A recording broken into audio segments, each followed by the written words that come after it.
I'm pretty sure that your wife, Frances, is going, Drew, what are you thinking?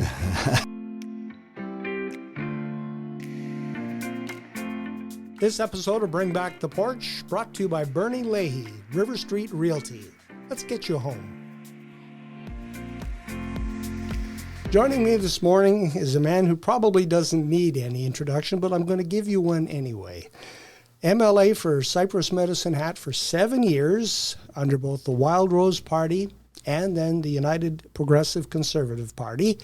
A man who has been out of politics for a couple of years now, and I guess if I was to use a baseball analogy, you went from first, second, third, you got home plate, and instead of going to the dugout, you went back to first. I'm pretty sure that your wife, Frances, is going, Drew, what are you thinking? well, thanks for that, Brian. That is a great analogy, actually, and hopefully you'll be as successful as the Blue Jays have been so far. Yeah, pleased to say my wife and I, Frances, we talked about this lots. We both love Medicine Hat. We both are going to remain here, and we felt that this was important. I believe this is the most consequential election in Medicine Hat's history. We're only a month away from it now, so I'm so pleased to have the support I have. I'm so pleased to have my wife and my family behind me, and we're working hard till October 20th. It is going to be an interesting election because we've already seen several candidates come forward. Sometimes we don't even get two or three, and this is going to be a multi-horse race, so to speak. So I don't know where all the maneuvering, the planning, the strategizing comes in, but you got your work cut out for you because there's several different options available for the voters. You're absolutely right. We sure do have our work cut out for us, and that's why we opened a campaign office beside McDonald's on Dunmore Road. That's why we've got hundreds of signs up already and lots of volunteers working hard. But Brian, we're hearing it everywhere. People are amazed at how dysfunctional this council's been for 4 years. They're amazed at the mayor and the council and the lack of financial discipline they've had with their budgeting the last 4 years. And I've had many say, this council wanted to be elected on transparency, consensus building, and team building, and it's chaos. They've gone backwards. They haven't even accomplished what they wanted to do. So you couple that with the lack of growth and opportunities in Medicine Hat we've had the last several years, while other Alberta cities, Red Deer, Grand Prairie, and Lethbridge are booming. Bow Island and Tabor are realizing significant growth right now, and Medicine Hat is not. Obviously, our mayor and council have to take this seriously and have to come up with a team building consensus. When I was speaking with Jim Groom about this election and the issues, we mentioned the term economic development, and I said, I think economic development has been an issue in every campaign that I can remember going back into the 70s. And I said that in itself as a statement, because if economic development is an issue in every election, somebody's not doing it right.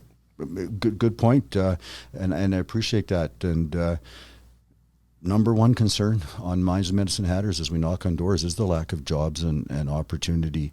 Brian, I've heard it from a couple of people that when they brought in investors, when they brought in wealth creators and job providers, the first thing they say when they get off the plane is, what the heck's going on with your mayor and council? How do you explain this dysfunction? That will scare away investment. A lot of people like to know that there's political certainty. They like to know that there's political confidence. And here we are scaring it away. I would also say that for quite a while now, we haven't had a mayor that goes out and sells the city.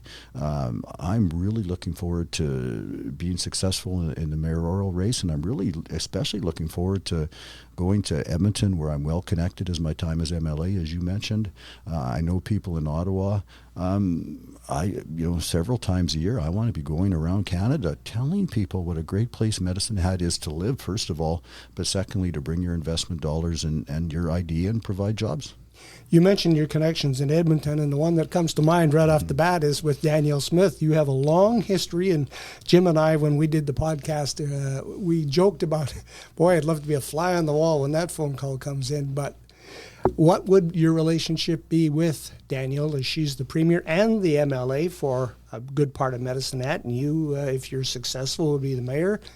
How do you put aside past differences? Are there past differences still? And how do you proceed? Oh, thanks for that question. Danielle Smith, Premier Smith and I respect each other. There really are no issues outstanding.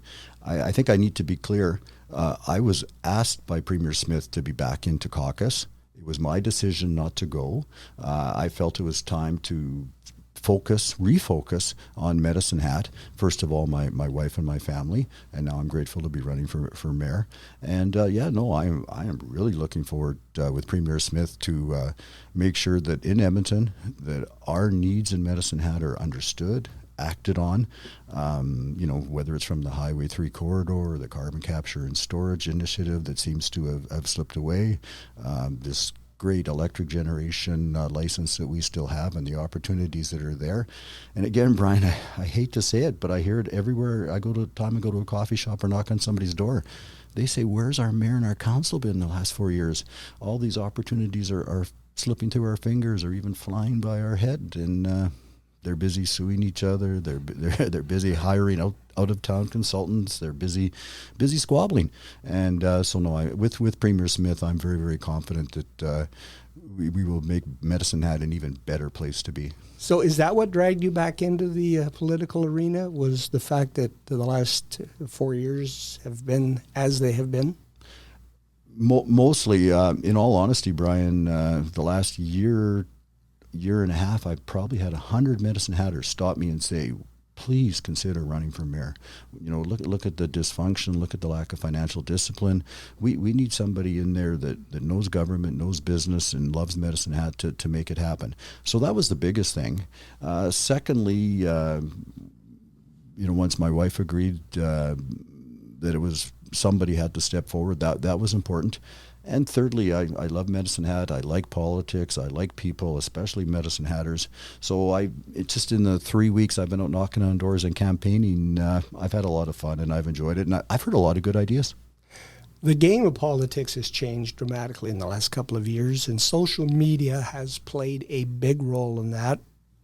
One of the things that I don't know if you watch what the comments are on social media, but some of them are unkind, where they call you, and I'll quote, a slumlord. Mm-hmm. How do you address that? I mean, how does that make you feel, first of all, when you see that? And then how do you answer when people call you that? Oh, well, first of all, I mean, people can say what they want. It means little. Secondly, I'm very, very pleased that I've been able to invest in Medicine Hat and invest some of my and my family's capital to provide affordable housing, good housing for a lot of people. So it means nothing. And a lot of times for the people doing it, it's a distraction. Yeah, I mean, we talked briefly about the ending of Chat TV and how that changes where people get reliable information that they can trust on. We're in this situation now where there's a lot of information out there, but how much can you trust and how much can you can't. So until somebody fills that void, so we know, you got to rely on your friends and your neighbors that you believe are being honest with you. That is part of why Bring Back the Porch is here. We want to provide reliable information to people so they can make up their own minds. We're not going to make up their minds for them. Exactly. That's the way it should be. That's the way it was in the past. I mean, I get it. There's an opportunity now. There's a void, and different people are jumping in. But one of the harms with all this rhetoric on social media, and especially all this negativity, is it is keeping good people away from the process. And to end this division, to start to focus on Medicine Hat, our families, our friends, we need people to be involved. We need good people to give whatever time they can and their ideas and work together. And I sometimes think that's why people put out that venomous talk and stuff, because they don't want other people involved, and shame on them if that's the case. We need to talk more about the things that unite us than divide us. Good way to say it. That's it exactly. Let's talk about some of the things. I've made a small list here, about 15 bullet points. That looks like a good list. Yeah, if you can read it upside down, you'll probably get an idea where we're going to go with this conversation, but in no particular order. Some things that are going to carry over to this next council is the MCC, the idea that perhaps we need to remove council from operating the utilities. It's a major company, $1 million corporation. Are these 8 people and the mayor ready and able to understand the nuances of the business, or is it better if we put it to an arm's length that is run by people who are in the business and then just report back to council? Yeah, well, thanks for that question. Once elected, once I can see all the confidential information and all the studies, I will have a clear decision of what to do. It's clear that this mayor and this council was unable to make a clear direction and a clear decision. It looked to me like the staff, we have a lot of great staff at the City of Medicine Hat. It looked like to me like the staff was just doing something and presenting ideas without direction from the mayor and the leadership. So at this point in time, Brian, our electric generation license is gold. The fact that we made, I think it was $300 million over the last couple of years generating and selling electricity on the grid is a fantastic opportunity. I believe reliable electricity, reliable energy is going to become the investment attraction of the future. Remember those couple of brownouts we almost had a couple winters ago? Well, if you bring your business to Medicine Hat, we can give you reliable electricity generation. That should be an advantage that no other Alberta municipality has.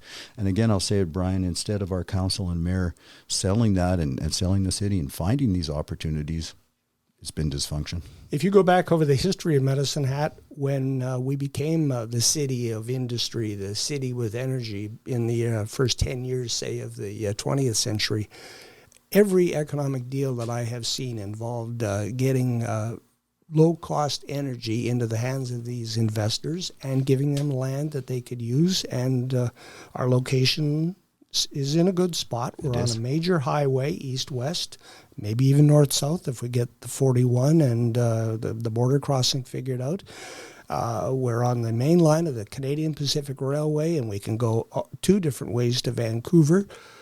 We're in a beautiful situation here, and we need to take advantage of that. Oh, Brian, you're absolutely right. You summarized that very, very well.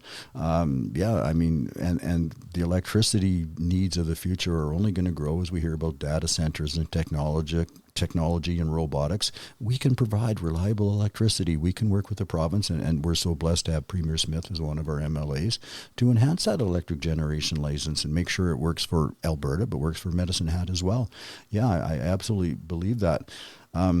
The fact that we're on 2 major highways, great to see that they're twinning Highway 3 over a 10-year period. I think, hope that can be accelerated a little quicker.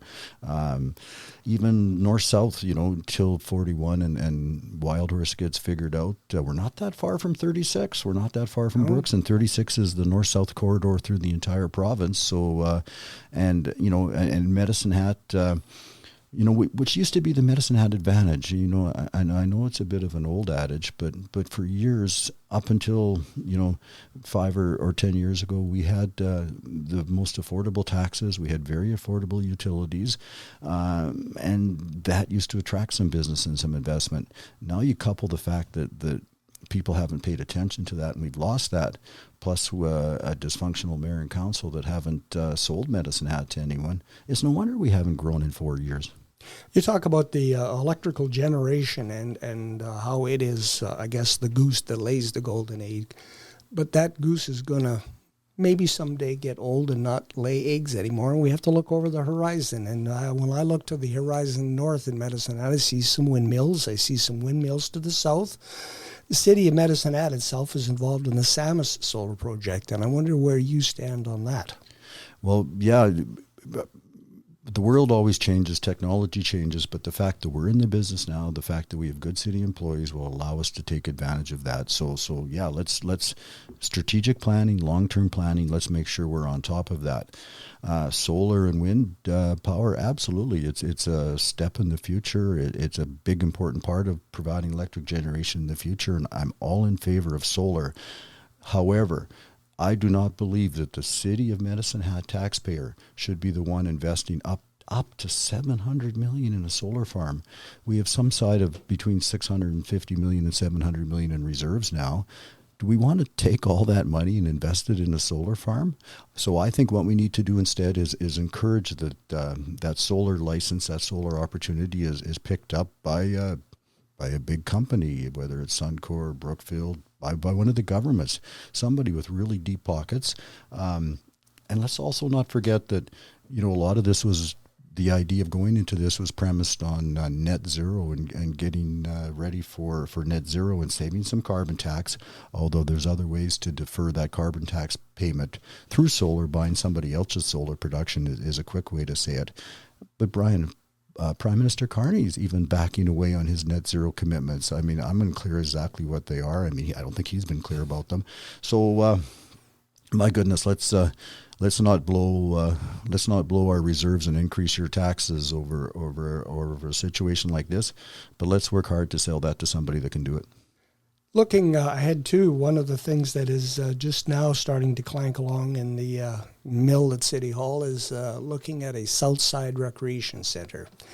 People have been talking about it. I think there's some sort of community public input that is now being asked for. What do you think? Oh, I absolutely. I mean, we're so blessed in Medicine Hat with our people, our weather, our recreation, for walking trails, bike trails, for coolies, for tennis and golf. I mean, we are so blessed. But the south end of town is a little bit underserviced, and so I think we absolutely have to look at that. Once I'm, hopefully successful, I have the opportunity to look at everything. A Southside event center, a Southside recreation idea will be of high importance. I had an opportunity to play in the Bill Ewell Foundation golf tournament last week, and that what a great opportunity to raise money for Medicine Hatters. And one of the things we talked about was artificial ice on an outside arena somewhere, just for people to, the old days where you throw your stick and your skates over your shoulder and you walk down. Whether it's pickleball or tennis or lacrosse is pretty big in town. We certainly need to make sure we do it right. Again, let's not forget that this mayor and this council 4 years ago said recreation plan, they're going to do all this, and 4 years, nothing changed. So my commitment will be to make sure the Medicine Hatters are well served, especially recreationally. There's always a fine line that any politician has to balance between property taxes and utility rates. You say that ours have gone up over the last number of years, but relatively compared to other cities in Medicine Hat, are we really that bad off? No, I think we're probably middle of the pack. We're probably average. Brian, my vision for Medicine Hat, though, is not to be average, especially with where our history, what our grandparents did for us, and the Medicine Hat advantage we used to have. Also, when we have this huge electric generation opportunity, it was almost $300 million that the city of Medicine Hat made over 2 years, generating electricity and selling it on the grid. Our reward from that, from this mayor and city council, was 2 years of 5.6% tax increases, and again, the financial undiscipline was phenomenal. They needed to find $5 million approximately, so they increased our tax rates 5.6%. But when they needed $800,000 to study a solar farm purchase after they'd already bought the license, they had no problems taking that out of reserve. So I believe a budget, a mayor, and a council that's focused on Medicine Hatters' needs will be able to find savings, not using near as many out of town consultants, certainly not this litigation that this council has seen, and the opportunity to share in those profits from electric generation. 2 years ago, when electric prices spiked, we saw the formation of a local community group. And I believe you were sort of involved in that. Mm-hmm. Is any of that spilled over now into your campaign in terms of any of those people are running for council, and you would hope that they would get elected, so you have like-minded people sitting around the horseshoe with you? Yeah, good question. I'm not 100% sure who's all with the ratepayers. I'm a $10 annual member, and I think there are over 300 or 400 members now. And so some of the other candidates for council especially may be members. But I so appreciate Sue Boss and Wes Pratt and their willingness to speak up, their willingness to say what they were hearing, their willingness to put a different approach into the avenue of talking for Medicine Hat. So yeah, it again, though, it was let's not forget where all this starts. Medicine Hat, and as like most places right now, is feeling an affordability crisis. Brian, at least a third of the people I've talked to at the doors are saying, hey, it's tough. You know, whether it was what they just paid at the grocery store or not being able to go out and support a local business or pay their property taxes. They're saying, hey, it's tough. So people are really welcoming my idea of a property tax freeze. They're really welcoming the idea of City Hall getting more value for the tax dollars. Now, when you talk about a property tax freeze, that limits your revenues. So on the other side of the ledger, what do you have to cut to make everything come back in balance? Well, there's lots of things to look at for sure. Of course, we'll start with efficiencies. Just bringing the legal bills down from what they've caused will go a long way. A lot of Medicine Hatters are appalled at how many out-of-city consultants have been hired and used. So there's huge savings in there. Many Medicine Hatters have suggested to me, let's audit the entire city books. So what? In a very, very affordable way, I want to look at where all the money's being spent tax-wise. I want to grow the tax base.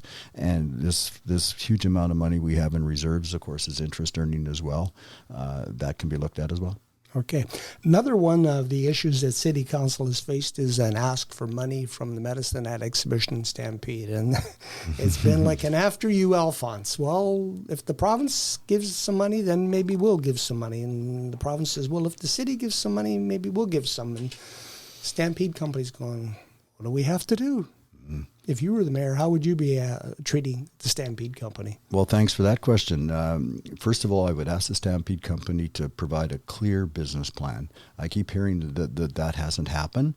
The second thing I would want to see, I understand it's the North Grandstand is in terrible shape, and just for safety and the great vibrancy that the Stampede provides for Medicine Hat, you know, that probably has to be looked at. But I'll also be frank, Brian, the little bit I did hear about it, the talk of the commercial kitchen and adding that cell, I am against tax dollars being spent to compete against private business. So I would have a hard time with that if that was in their business plan. And Lethbridge did this just 3 or 4 years ago, and the taxpayer of Lethbridge lost, was it $20 or $25 million? Again, you have to be judicious. You have to be very, very careful with other people's tax dollars. Another hot issue has been the mustard seed, classic example of NIMBY, not in my backyard. It has, I guess now they're looking at putting it into the old youth hostel, which is, I think, the Labor Hall now up on beside the highway there near the Costco overpass. A lot of people are going, well, how are the people going to get up there? It's, a 9-kilometer walk or whatever it is from downtown Medicine Hat. Will they even go up there? You have any thoughts on that? Well, I sure do, and a lot of Medicine Hatters do. We're discovering that homelessness and crime is a big concern. So it starts with this premise. Yes, let's help the homeless. Let's help them get back on their feet. Let's help them get back into the workforce. But when it comes to lawbreakers, that's a different story. Our good police, and God bless them, are very, very frustrated that they arrest and it's a catch and release and the criminal is back on the street before they've even done the paperwork. But I'm going to be I'm going to be enforcing the laws and asking for tougher penalties and tougher commitment to end the crime. I'm going to be asking Premier Smith to ask the Crown Prosecutor Office to prosecute all crimes. You break the law in Medicine Hat, we're going to charge that. We're going to charge you. And hopefully, when people start being hauled in front of the judge for the third or the fourth time, and Brian, let's not forget that. I keep hearing it's the kind of the same 20 people that are destroying our freedom and our liberty. I mean, I look at it this way, you know, how frustrating it is that you can't go down to your bank after 6 o'clock because the door's locked. How sad is it that your spouse or your child tells you they're scared to go downtown? So I know Leduc has done this. What they have done is they've started to enforce trespassing and vagrancy laws, ask their police to ensure that charges are pressed for the serious offenses, break and enter and theft, no matter how large they are. And crime is starting to drop dramatically there. So let's follow a good solution and let's accept that this problem is our problem now. We have to solve it. Another issue that had people up in arms, I'm going to say, if you were on the Southwest Hill along Division Avenue. The traffic calming measures, they did anything but calm the traffic, or at least calm the drivers. I'm not sure where that came from, where the idea came from, how they sold to City Council, but you look at what people's reaction has been, and I think we have to make sure that we put more thought into things like that. Oh, absolutely. I on that road all the time, and when you have to, when you can't turn right until the vehicle going the other way, clears, that's maybe okay when it's not slippery and slidey. But when there's going to be a time when somebody's going to slide into that intersection, even just a couple feet, and that's going to be devastating. The fact that it's so narrow, the fact it was so expensive, again, it shows that the mayor and city council were one of two things. First of all, they were so caught up in whatever their issues were, they weren't paying attention to the municipal transportation plan. They certainly didn't collaborate and go out and talk to Medicine Hatters, because, of the 1,000 people I've talked to in the last 3 weeks, it's at least 90% against what happened there. And even if it's just the cost that was spent. Brian, I think it comes back to when the mayor and the council adopted the strong town philosophy. I heard at that time from some of the councillors that they were against it. I have no idea how that got passed and got through. I think that cost Medicine Hatters $230,000 at that time. Maybe it's part and parcel of this philosophy. I don't know, but it's time to start from scratch. One of the catchphrases that we hear in another election campaign is the term transparency. And I'm not sure how the public would define transparency. Do you want to be a fly on the wall if you were in municipal or in provincial politics, everybody comes into the caucus meeting and listens to all the dialogue and debate? I don't think that's going to happen. They have closed meetings at City Hall for a reason, because there are things that have to be discussed behind closed doors. So for you, what would transparency look like if you were the mayor of Medicine Hat? Thank you, Brian. I would change the word to responsibility.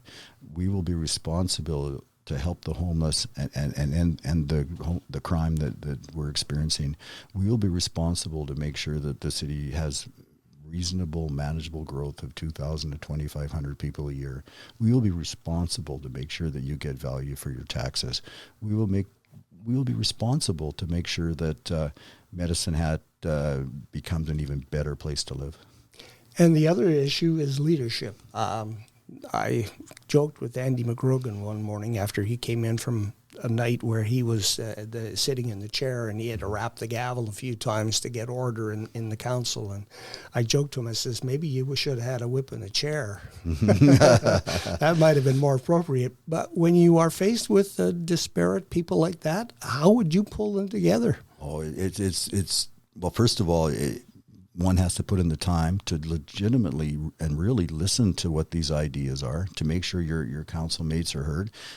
Obviously they care about Medicine Hat just as much as I do, and to make sure that team building and consensus building happens. Another huge failure of this mayor and this council. They started 4 years ago with, we're going to build a team, we're going to be consensus builders, we're so good, we're in the parades with people from Cypress County and 40 Mile County, and that ended up in lawsuits and controversy and fighting each other. So the first step in leadership, though, is setting the vision that everybody has input into. So the vision for Medicine Hat will become reasonable, manageable growth of 2,000, 2,500 people a year, so our kids and our grandkids can stay here. Value for all tax dollars.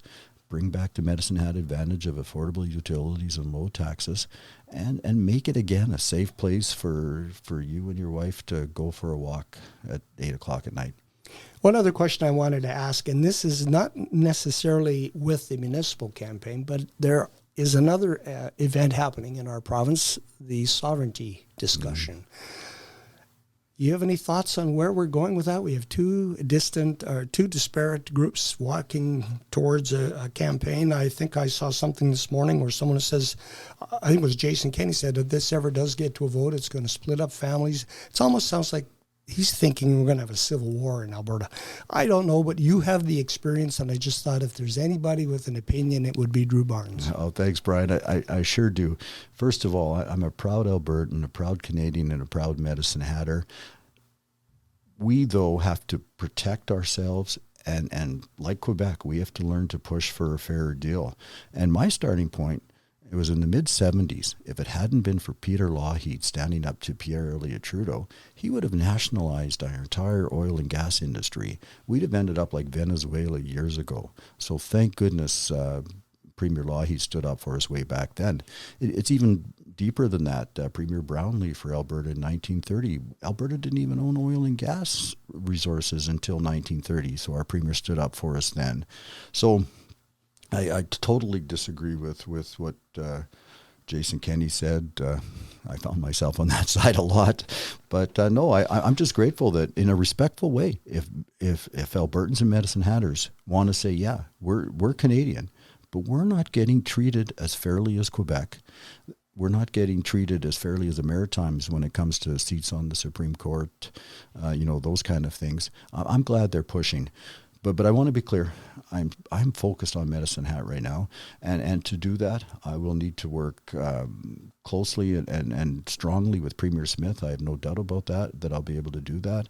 I'm planning on once every 2 years taking a group of us to Edmonton to meet with the Premier and Cabinet and the MLAs. Once every 4 years, doing the same thing to Ottawa. So so Ottawa knows more what's important to Medicine Hat. Again, that wild horse border thing, we've been talking about that for years with zero progress. Let's define the steps and let's go look for results. Drew, the premise of Bring Back the Porch is to sit down on the porch the way we used to and talk to your neighbors and talk about the issues. We don't have a door for you to knock on here, but I guess in virtual reality, you've been knocking on a lot of doors today, and I'd like to thank you for your time. Oh, Brian, I want to thank you and everyone from Bring Back the Porch. It's so good to see this initiative, and good luck with it. Thank you.